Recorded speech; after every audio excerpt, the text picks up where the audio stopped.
Се зголемува листата на пратеници од опозицијата кои нема да го притиснат копчето за во собранието за промена на уставот со цел промена на уставното име.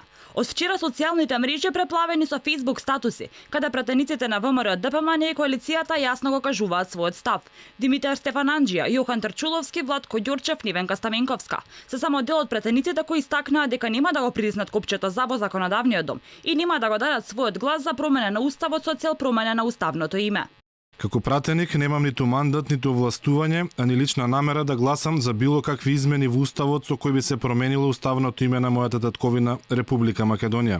Претеничката Нола Исмаиловска Ставрова од ВМРО ДПМН предизвика забуна кај граѓаните, кои го прочитаа незиниот Facebook статус кој недвосмислено разбрале дека таа нема да го поддржи Преспанскиот договор, но и граѓани кои пораката ја доживеале како најава дека Исмаиловска Ставрова ќе ги поддржи промените на уставот согласно Пржинскиот договор. Откако во коментарите од неа беше побарано да даде до објаснување. Претеничката на својот статус напиша дека нема да гласа на 30 август и ги смири страстите меѓу граѓаните.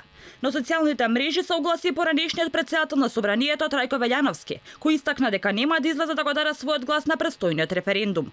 Совеста не ми дозволува да излезам на референдум кој е длабоко манипулативен, а верувам дека овој став ќе преовлада и кај најголемото мнозинство граѓани на Македонија.